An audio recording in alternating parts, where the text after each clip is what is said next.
4 days after Donald Trump left Beijing, Vladimir Putin is arriving in the Chinese capital for another high-level summit with Xi Jinping. The sequence is politically striking. In the space of a single week, China will have hosted the leaders of the United States and Russia, something Chinese state media has described as evidence that Beijing is becoming the center of global diplomacy. But the significance of Putin's visit goes beyond symbolism. It comes at a moment when China is trying to manage three overlapping crises at once: the war in Ukraine, the instability in the Middle East, and the growing tension with the United States over Taiwan and technology. Ahead of the visit, Xi and Putin exchanged congratulatory letters marking 30 years of China-Russia strategic partnerships, with Xi saying bilateral cooperation had continued to deepen and solidify. That relationship has become increasingly important since Russia's full-scale invasion of Ukraine in 2022. Western sanctions pushed Moscow further towards Beijing economically, particularly in energy. China has since become one of the world's largest buyers of oil and gas, purchasing more than $367 billion worth of Russian fossil fuels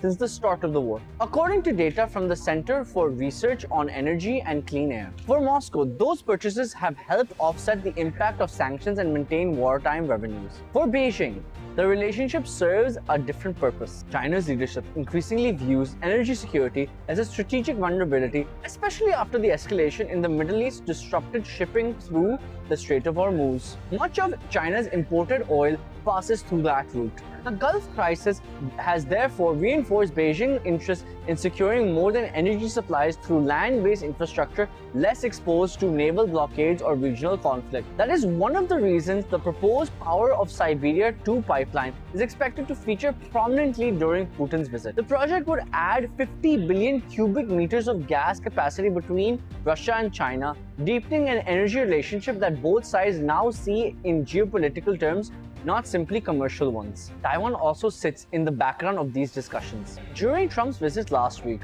Xi reportedly warned the US president about the risks of mishandling the Taiwan issue. Trump later said that he had not yet decided whether to move ahead with a major weapons package for Taipei. Analysts increasingly view China's energy planning and its relationship with Russia through the lens of a possible future crisis over Taiwan. In that scenario, reducing dependence on maritime trade routes becomes strategically important for Beijing. This helps explain why China's partnership now stretches across several theaters simultaneously. With Washington, Beijing is trying to stabilize trade relations and avoid deeper economic conflict. With Moscow, it is building long-term energy and political coordination. And in the Middle East, it is positioning itself as a diplomatic actor while trying to shield its economy from consequences of war. None of these mean China and Russia are former allies in the Western sense. There are still areas of mistrust and competing interests between them, but the partnership clearly strengthened under the pressure from the United States and its allies. What makes this moment notable is not simply that Trump and Putin both traveled to Beijing within days of each other. It is that China now appears increasingly comfortable operating at the center of multiple geopolitical fault lines at once, and Beijing seems keen to project that image deliberately. For more such explainers, subscribe to DawnNews English.